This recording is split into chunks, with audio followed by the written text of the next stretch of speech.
విశాఖపట్నానికి కూతవెట్టి దూరంలో ఉన్న ఎస్కోట్లో కూడా ఈ జిందాల్ అనే కంపెనీ దగ్గర ఎంఎస్ఎంఈ పార్క్ తీసుకొచ్చి రకరకాల టాయ్ క్లస్టర్ అని, మ్యానుఫ్యాక్చరింగ్ క్లస్టర్ అని, లేకపోతే రకరకాల ఎలక్ట్రానిక్ క్లస్టర్ అని రకరకాల క్లస్టర్స్ పెట్టి ఈ చుట్టుపక్కల ప్రాంతంలో 30,000 ఉద్యోగాలు క్రియేట్ చేయాలనేది ఎన్డీఏ కూటమి ప్రభుత్వం యొక్క ప్రధాన ఉద్దేశం.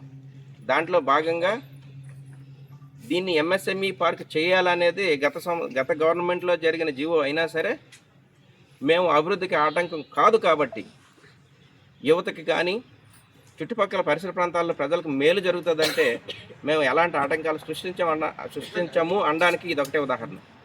ఎందుకంటే ఈ జీవో వచ్చింది గత గవర్నమెంట్ సమయంలో అయినా సరే జీవో వచ్చిన తర్వాత కూడా మేము దీన్ని ఆపేయాలనో, ఆ గవర్నమెంట్ తీసుకొచ్చింది కాబట్టి ఇక్కడ అభివృద్ధి చెందకుండా అడ్డుపడాలనో ఎలాంటి దురుద్దేశం మాకు లేదు. మేమల్లా కోరుకుంటున్నది కరెక్ట్. ఆ గవర్నమెంట్ టైంలో ఎంఎస్ఎంఈ పార్క్ కన్వర్ట్ చేశారు, జీవో వచ్చింది.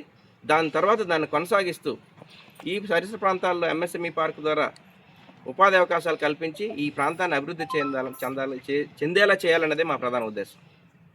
అలా కాకుండా కొంతమంది ఆ టైంలో కూడా గవర్నమెంట్లో ఉన్నోళ్ళు ఈరోజు ఏవో ఒకటి, ఇప్పుడు ఆ టైంలో ఏమి దగ్గరున్నది వాళ్ళే, ఆ టైంలో జీవో రిలీజ్ అయినప్పుడు గవర్నమెంట్లో ఉన్నది వాళ్ళే, ఆ టైంలో ఈ చుట్టుపక్కల ప్రాంతంలో ఉన్న పరిస్థితులని గవర్నమెంట్కి వివరించింది వాళ్ళే.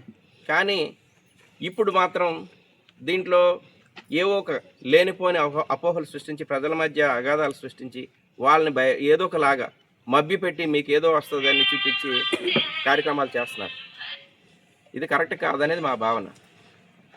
మేము స్థానిక ప్రజాప్రతినిధులుగా స్థానికంగా ఉన్న ఎమ్మెల్యే గారు కోల లలిత్ కుమార్ గారు కానీ లేదా ఎంపీ శ్రీభర్త్ గారు కానీ మేమందరం ఒకటే. ఒకవేళ ఎవరైనా నిజంగా అర్హులైన అభ్యర్థులకి మీకు R&R ప్యాకేజ్ కానీ లేదా కాంపెన్సేషన్ కానీ లేదా ఇంకొకటి కానీ మీకు అందకపోతే మీకు ఎలిజిబిలిటీ ఉందా లేదా అన్నది డిక్లేర్ చేయవలసింది రెవెన్యూ వ్యవస్థ. మీరు ఎంఆర్ఓ ఆఫీస్ని సంప్రదించండి లేదా కలెక్టర్ ఆఫీస్ని సంప్రదించండి.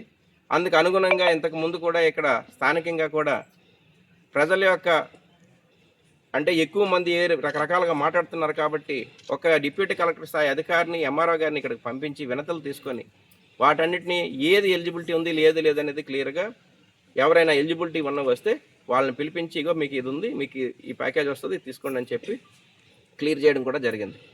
ఒకవేళ ఇంకా కూడా అలాంటివి ఏమైనా కేసులు ఉంటే మేము 100% దానికి కట్టుబడి ఉన్నాము.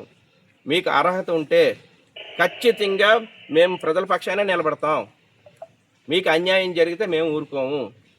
మీరు చెప్పేది మీదిగో మాకిగో మా ల్యాండ్ ఇది సర్వే నెంబర్, మాకు కాంపెన్సేషన్ రాలేదు లేదా మాకు R&R ప్యాకేజ్ రాలేదు లేకపోతే ఏదైనా మిస్ అయింది, ఖచ్చితంగా మీరు స్థానిక ఆఫీసులు సంప్రదించండి. ఇంకా కూడా సమస్య పరిష్కారం కాకపోతే ఎమ్మెల్యే గారు ఉన్నారు, నేనున్నాను లేదా ఎంపీ గారు ఉన్నారు, మమ్మల్ని సంప్రదించండి. మీకు న్యాయం జరిగేటట్టు చేసే బాధ్యత మాది.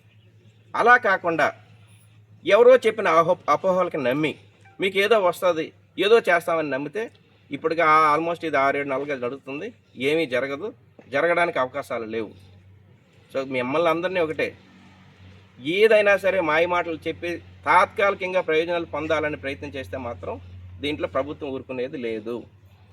మేము ఈ ప్రాంత అభివృద్ధికి కట్టుబడి ఉన్నాం.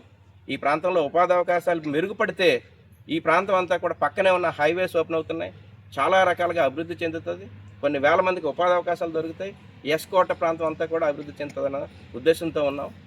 అదేవిధంగా స్థానికంగా ఎవరైనా రైతులకు కానీ సమస్య ఉంటే అర్హులైన రైతులు ఎవరైనా ఉంటే వాళ్ళకు కూడా మేలు చేకూర్చవలసిన బాధ్యత, వాళ్ళ సమస్యను పరిష్కరించవలసిన బాధ్యత మా మీద ఉంది. అది కూడా మేము చేయడానికి సిద్ధంగా ఉన్నాం. కానీ లేనిపోయిన అపోహలు నమ్మొద్దు, నమ్మితే మాత్రం నష్టపోయేది మీరే.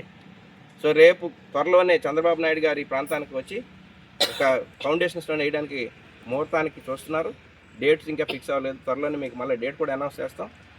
ఏదో ఇది ఆగిపోద్దని లేకపోతే ఇది జరగదని రకరకాల మాయమాటలు చెప్తారు. అవన్నీ తాత్కాలికంగా మిమ్మల్ని మీకు ఉపశమనం తప్పితే దాంట్లో ఎలా మాత్రం నిజం లేదు. ఖచ్చితంగా ఈ ప్రాంతంలో ఎంఎస్ఎంఈ పార్క్ వచ్చి తీరుతుంది.